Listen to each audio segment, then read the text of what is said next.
Welcome to eMoney 103 Data Input, where we're going to work on annuities. I think one of the best features of eMoney compared to any other financial planning software is its ability to illustrate annuities. However, a lot of people will say they hate using eMoney for annuities because it can be confusing. I'm going to walk you through here, but one of the things I always want to focus on, eMoney is constantly changing. And as you go through and make these videos, there are some great help feature guides. How I figured out how to do almost everything I know in eMoney is because I play around in the software. And I played around with these guides and I try to apply them to work on sample clients and then apply them to my clients. So if you get confused with annuities, there are some great how-to guides. We don't deal with a lot of annuities in our practice, so they don't come around often, and I find myself constantly going to the help guides to remind myself when I do have a client that has an annuity, or if I have a client I need to illustrate an annuity because of income needs. So that being said, let's dive right into the software and let's get started. This is our sample client, Barney and Robin Stinson. As a reminder, always make sure you're down here in the present mode. It's just such a great habit to get into. Just about everything you're going to need to do, you can be in there. So we're going to go up here to facts, and once we come into facts, we're going to go down to the net worth tab here, and we're going to hit add. And one of the things I want to continue to emphasize, that base facts, always be that base facts. When you go here to add, we're going to add annuity. Now, if this annuity is held inside a 403B, held inside a 401K, held inside a type of qualified, it's just going to be qualified. Now, don't get to the textbook from the CFP of what a qualified means, is IRS qualified. We're going to say tax advantage. This would be your IRAs, your Roths, or any other type of tax advantage account that's going to be held. So one thing we're going to do is we're going to put the annuity. So we were just reviewing a client that had an Allianz annuity. So we're just going to do Allianz. That's what I'm going to pick on today. So I would put Allianz. I also would, for the naming, I want to usually put the client's name in there. And I usually want to put what type. So we're going to put Allianz variable annuity just for this sake of this purpose. A type, fixed or variable. The fixed are pretty easy to put in there, so we're going to start with variable. Qualified or non-qualified. The vast majority of annuities I ever run into are typically qualified. An annuity is designed for income for life, so most people have retirement accounts are trying to get an income. That's where we see them used the most. The tax advantages of annuities aren't that great, so we're going to use qualified is where I see it the most. Owner, we're going to put this one just Barney because it's a qualified account. Beneficiary, we're going to put Robin. Value for this one, we're going to for right now, we're actually going to skip that. I'll show you why in a second. Default rate, we're going to put at asset mix. And by asset mix. And we're going to go to advanced here. Now this is going to bring us into the annuity. And so, again, we have the asset name up here. You can put the institution, Allianz. A lot of these annuity companies have different annuity companies. Maybe it's structured in New York and it's the whatever company in New York. I don't get a lot of detail with that. Asset type variable or fixed, that's pretty self-explanatory. Qualified or non-qualified. Available in here, I usually leave this blank. Start index immediately. Holdings value, I'm going to come back to in a second. Margin balance, total value. Pre-retirement gross growth. Buy your asset mix. This is going to be the same. Everything you're doing right now is the exact same with annuities as you do with other asset classes. Primary beneficiary, annuitization begins. So now we got the first thing that comes a little bit different when we're dealing with annuity structures here, right? And we're dealing with annuity structures here, we have to understand what annuitization is. Annuitization is where we annuitize the contract. It no longer has any value of the contract, it just becomes an income stream. The term annuity stands for annualized payments for life. They can come in monthly income, different ones. And it should be annualized payments. It could be for life, it could be for different things. So when we annuitize a contract, that's really important to understand if we're going to annuitize it. That's also important when we start talking about GMIB versus GMWB riders or any other things we're trying to illustrate in here. So this is the first time. So annuitization begins. For most contracts we're working with, a lot of times these clients aren't going to annuitize them. But if they are, we're going to want to put that when that comes in. So for this one, we're going to hit never. Or should we actually, let's do this just for a sake. Let's do when Barney is 65. I want to click through these really quick. Or his retirement, that's good. So annuitization type, we're going to click down here. Life or term certain. So life is going to be for the life of Barney. Term certain could be a 10-year, 20-year, 5-year, 6-year. So let's click life in here because it's the most time we see that. Based upon the lifetime of, now we got to pick the life. So is it joint? Is it one of them? We're just going to pick Barney for this. Guaranteed years of payout, that's life with period certain. So if it's life with 10-year period, you're going to put that 10 years inside of there. But we're not going to annuitize this right now. So if we were going to annuitize this and you did just what we did here, this is going to show you, and I'll show you kind of how to see when we do the income withdrawal ones, where to see on reports. So we're going to go back up to here. We're going to say never on annuitization. It's going to clear that all out. Under our management, if you're managing yes or no, we just leave that blank for right now. Exclude from planning, no, we want to have this part of our financial planning. Income received respect to the seed tax, we're going to leave that on. So we're going to come up to the top here, and we're going to go under guarantees. This is where it gets different. Ownership, beneficiaries, RMDs, fees, holdings, everything else is going to be the same as what you've seen. One thing I do want to put out with annuities on our team is we heavily use notes in here. So a lot of times when I have an annuity, one of the first things I'm going to do is I'm going to take that annuity and I'm going to go read the prospectus. You might have a tool like Morningstar has a tool that I see a lot of advisors use. We don't pay for that annuity tool because we don't do enough with annuities. So most of our annuities are going to be us old school looking through the prospectus. I also just somewhat enjoy it because it allows me to see what the client and really understand it and talk more confidently to the client. So when we put in notes, we're usually going to put, like, if it's a variable annuity, the M&E, so mortality expense fees. We're going to put the admin fee in there. We're going to put the sub-account. We're going to put what riders they have, explanations of the riders. Anything that I want to be able to talk confidently to the client about inside of there, I'm going to have inside the notes. So this is one of the few times that we do heavily use notes. Those notes are also in our CRM. But if I'm talking to a client about this annuity, I want to have quick access while I'm in here. So that's something we do inside of here. But for the most part, you're going to be the same. We're going to come and explain how you might want to do fees differently than I do in other accounts, and we might want to do holdings. But for right now, we're going to stay in this guarantee. So withdrawal and income guarantees. So guarantee applies to withdrawals only. You're going to see the drop down here. It's your income only, or both withdrawal and income. That's going to be the type of rider. So if we're doing a GMWB, guaranteed minimum withdrawal benefit rider, what I've seen the most of, that's where you're going to hit withdrawal only. If it's going to be income only, that's when you're going to do a GMIB rider, or sometimes you have those combination riders. So we're going to stick withdrawal only here. Guaranteed withdrawal rate. I used to joke around when I first started professionally, used to call them 5 for life, right? Kind of like cut it out for those of you who watched Full House. So we're just going to use 5%. That's what these traditionally used to be. It was a 5% withdrawal rate. Guarantees in effect for. It could be for a fixed term. It could be for Barney Stinson's life. It could be the last to die. Even in a qualified contract, a lot of time these, an IRA, it might be a joint rider. So just for this one, let's do joint rider. So let's do last to die. All right. So now we know what that guarantee. So we know we're going to 5%. We know it's going to be last to die. RMD friendly, almost every single one is going to be RMD friendly. In other words, that they have to go above that amount for required minimum distributions. Guaranteed base values. Total contributions guaranteed, yes or no. So most contracts are going to see they're guaranteed. So let's say yes.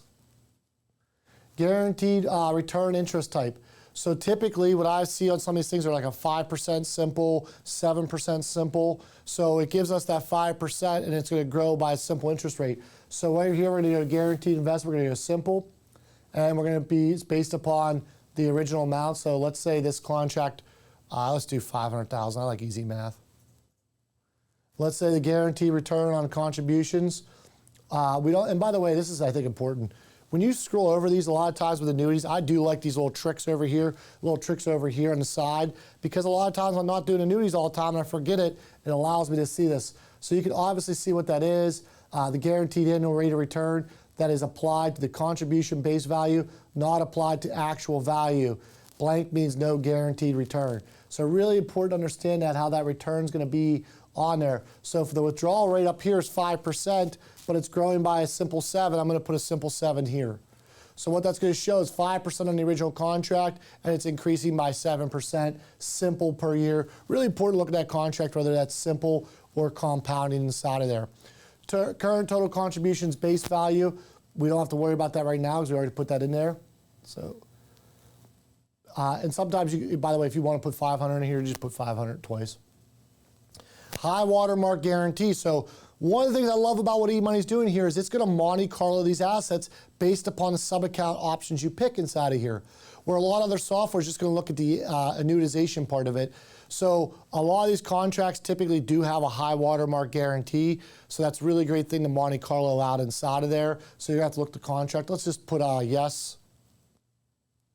Sometimes there's a guaranteed return inside of there. Sometimes there's not. So you would go and put what the current high water mark is. So sometimes this contract might be based upon this, but the clients hit a high water mark. So I want to put that high water mark to where they're at. So go back and hit no so we can turn this back off. Guaranteed benefit caps. So a lot of times these benefit caps are going to be double the amount.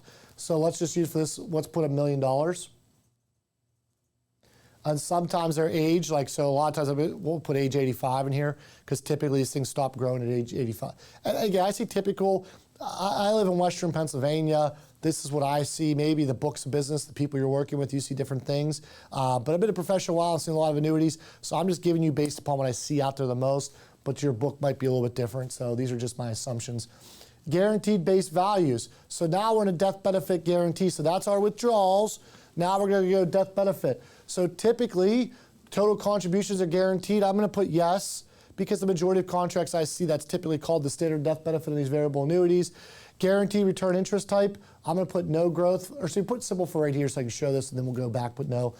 Guaranteed return based upon it. Sometimes you get like a 7% guarantee.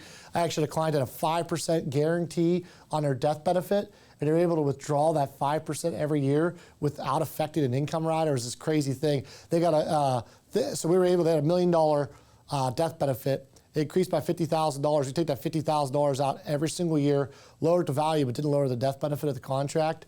And so we put it in a guaranteed account, so the guaranteed interest rate account, which gets rid of M&E. And so it's an unbelievable thing. And we were able to take that $50,000 out and actually go and invest the money. And he was trying to maximize his estate. So we went out and purchased a life insurance. It was crazy. And I kept like reading this perspective, like this can't be right. Called them. And every year they were sending letters. Would you like to buy out this contract? It was a crazy expensive contract. And I'd never seen one like it. But we were able to maximize it for the client. So that's where you're going to see these. So total contribution guarantees. We're going to say yes. Right here, we put no growth, going back. High watermark guarantee, most of these are not going to have that. Most of them are going to be by contract anniversary. It's going to be the amount that they put into there. And so some death benefits do have that, right? So again, the rest of this part is going to be pretty simple. The death benefit cap guarantees, it's going to follow a lot for the income that we just went through. Just making sure you look at the prospectus, make sure it's all correct. So now we have that in there. I'm going to go up and show you two more things, and I'm going to show you how this actually works. So the next thing I want to do is I do want to go under fees. So you can go back to my prior in eMoney, I think it was 101 or 102, where I talked to you about my fee belief. And then a lot of times people put their advisory fees in here, not understanding what it's actually illustrating in software. So I actually don't put the sub-account fees if the sub-account fees are reasonable. So if a client has a variable annuity and they're paying 1% sub-accounts, and you're going to charge a 1% advisory fee and maybe 10 basis points in exchange-traded funds, those are about the same returns over time. But when you start adding M&E and you start adding the admin fees, it does erode the, so I actually want to show truly, if you go back to that video, I want to show the same standard deviation with a lower of the arithmetic mean. So I'm just going to use one that we just recently did. The M&E was 1.5 and the admin was 0.4, so it was a 1.9. So I usually put this as 1.9. I've seen other advisors that break out M&E and then put the admin fee in here. Also, a lot of times there's contract fee, so that might be a flat fee. A lot of times it's minuscule. And if they're usually getting a contract fee, it's because it's such a low dollar amount that's not going to change the plan around. But I think this is really, really important to understand the account fees. It's not an advisory fee because that would be something that you're doing an advisory annuity. Those are still fairly new in the market. I've actually never run into one yet. So a lot of times when I'm looking at this, these are commission-based. They're usually A, B, or C shares, the ones I've seen the most. But again, you could put advisory fee in here, but if you put advisory fee in here, you better compare apples to apples and put advisory fee for your other things. So that's one thing I want to show you. It's a little bit different, but the other one I want to show you is holdings. And so when I'm teaching at the CFP coursework and I'm doing on annuity, I always say, remember, a sub-account is not a mutual fund. It may look like a mutual fund, it might have the same name, it might have the same marketing, the same managers on it, but it's a sub-account of the annuity. So fixed annuities are in the insurance company's general accounts, variable annuities in sub-accounts. So what I want to do is I want to look at the prospectus or find out from the company what that sub-account looks like. and then I'm going to find a mutual fund that identifies. A lot of times it's easy. So a lot of times it might be, I just saw one the other day, it was an American Funds sub-account that had the same name as an American Fund, so I could just take the American Fund mutual fund and put them in there. And you don't have to worry so much about the expense because what this is more focused on is the asset allocation, the growth rate. The A share versus the B share versus the C share are going to have the same arithmetic mean inside of eMoney for what we're doing inside of here. So what I would do in that case, and let's just do one, let's do make changes. And we're going to add a holding in here. And so I'm just going to pick on the one that I did. It was American Funds Balance Fund, ABALX. Let's see if that's right. Hit tab. Did I get that right? Oh, yeah. All right, so this is one of the ones. So just go here to units. I don't know, put 5,000 here. I don't know what the share price and something like this is. All right, so give us 10,000. Well, my math wasn't correct. Give us 30,000. Oh, let's try it one more time. Do 15. All right, so now we're about 506,000. Gives us close to where we're at. Cost base I'm not worried about, but what this is going to allow this to do, this is going to Monte Carlo for me what a balanced fund would look like inside of here. I'm going to put in my observations in eMoney to the client, Mr. and Mrs. Client, to illustrate your sub-account. I use the American Funds Balance Fund of America. It seemed to be the close allocation to give you an apples-to-apples comparison, but sub-accounts don't come in here, so that's just one of the big things you're going to want to do differently. We're running into seeing more and more structured annuities, all right, so there are some type of buffer. They might even be so much, I've actually seen now some of the ones in a variable annuity chassis that the buffer is actually 100% buffer, so it looks more, smells a little more like a fixed indexed annuity. What we do on our team is we actually leave this blank. I've seen other people do like long-term bonds in here, and then that goes to the default rate, and we feel like that's a pretty good standard average for what it is for some of those. But I'm also going to look at what historically it's done. We'll actually run an S&P point to point. We use Excel spreadsheet going back to 1975 just to get an idea of what that average would look like. We just put the buffer in and run a formula, and that gives me an idea of what the average is over time. So I'm going to try to pick a rate of return that kind of gets close to that average. But that's where the software is going to be limited in that sense. So you have to have that conversation in addition to this. What's really nice here is it's going to Monte Carlo the balances on this like it's in the balance fund with the M&E on here while maintaining that income guarantee. So now we're going to hit save. So we have our variable annuity in here. So how do I illustrate this? So what I want to do is I want to pull up the granddaddy of all the cash flow reports. We're going to go up the reports. We're going to go right into cash flow. And actually, before I did this, I apologize. I forgot one most important part. Go into plans. I apologize for this one. We're going to go in here, our alternatives. We're going to hit advanced plan. So we want to show that income rider being turned on. So what we're going to do here is we're going to go to add new, and we're going to go to add a transfer in here. And we're going to add that transfer in. I'm going to retitle this, and what I'm going to really go ahead and do here is I'm going to put this, I'm going to put like turn on income rider on annuity. I don't want to put annuitized because we're not annuitizing this. We're taking a withdrawal. Remember, this was a withdrawal one. This is a guaranteed minimum withdrawal benefit. You know, for sake of time, I'm not going into great detail. You could get lost in annuities. Each annuity is different. That's why I told you that help feature is really great for this. But once you learn these basic principles, you can apply this into any annuity. So full transfer value, we're not going to worry about any of this stuff. We're going to go to the source here. And so for our source, we're going to pick what we call this Allianz variable annuity. Destination is going to be core cash, right? Because we're going to take this as an income. Then we're going to scroll down here, and it's going to say guaranteed annuity withdrawal. Yes, yes. And so what this is going to do is it's going to apply the guarantees. When do I want this to start? Let's just have this plus up with when he's retired. So go start when Barney's retired. All right. Now we're going to hit done on here. And so if you want to do me a favor, turn these two off. We're going to leave this one on because I just want to isolate this. So now we're going to go to reports. I almost forgot. That's like this part people forget all the time to put these annuities. This is where you're going to show, you know, especially I run into some of my friends and they're going to tell a client to get rid of this annuity. It's high fees. It doesn't make sense. But the client needs some guaranteed income. How are you going to illustrate that when you replace that and pulled it out of there, maybe paid a contingent deferred sales charge if it's one of these B shares that we see so often? And yeah, you might have lower management of fees. You might have a better investment structure. But over time, how does that income affect the plan? That's what eMoney is going to allow you to see really well. So one of the ways I want to show you, so we're in the cash flow report. We're going to scroll down here. And there's a couple different ways to show this, right? There's always different ways to show this. But I'm going to go right here to plan distributions. So plan distribution is going to highlight anything I've planned to take out of the account. And so now I'm going to hit base facts versus my alternatives up here, because remember, I have that transfer flow set up on my annuity over there. So now I'm going to hit update on here, if you don't mind. And when we come down here, what we're going to be able to see is that Allianz variable annuity in the base plan has no income coming off of it. Right? It's not a planned distribution. Depending on liquidation order, it might pull from the value of the account, but it's not a planned distribution. It's not an income stream that's coming into the plan. But if you look at the alternative here, now all of a sudden, we have this income rider that's kicked on here.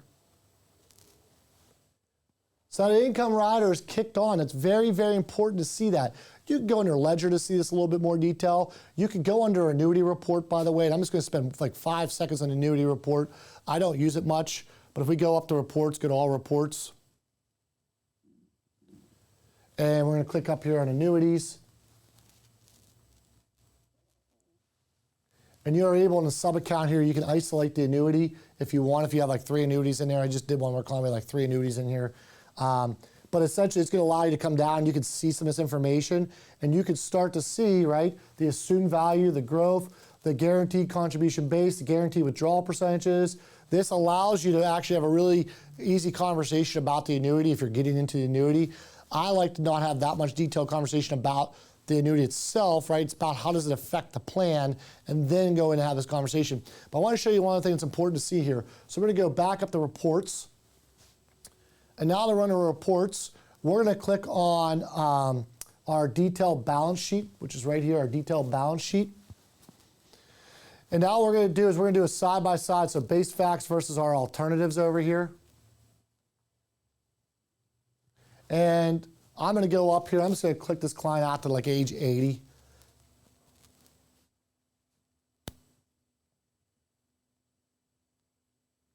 And now when we come down, we can see here their Allianz annuity. And so, well, let me not get a side by side. Let's hit up. Oh, go up here. So now we're going to see this Allianz annuity over here is $2 million, but over here is 1.435. What that's showing is the erosion of that annuity because of the fees and because of the guaranteed income streams. And what becomes great is if we bring that contract down to 0 based on how we did the guarantees in here, it's going to show them not outliving that guaranteed income. So we can mess around with changing the asset allocation here. We recommend different sub-account. We take on more risk with allowed with inside of here. If we run out of money, we still have this income guarantee. It allows you to explain what the annuity's purpose is. Does it make sense for this client? This is just one of the many quick ways to show some report. But most importantly, it's allowing you to Monte Carlo. If you have the right sub-accounts, right? Something to illustrate those sub-accounts, it's allowing you to Monte Carlo that, because there's really 2 things going on with a lot of these variable annuities and income rider. There's the income rider, and there's the actual annuity returns, right? And that liquidity, if they need that liquidity event. This is also great from an estate planning standpoint of view, right? If we project there's only this much left, how does this affect the estate? Mr. and Mrs. Client, by you taking this income that's going to deplete the value, if we're taking a guaranteed income that's higher than historically the 4% rule, if you want to use that, and you're taking 6% on the annuity, and in addition to that, we're paying all these rider fees, it's most likely the probabilities are it's going to go down to 0. How does that impact your financial plan? If we need a higher guaranteed income, this might be a source for you. So fixed annuities, all you're going to do is just going to put them in fixed.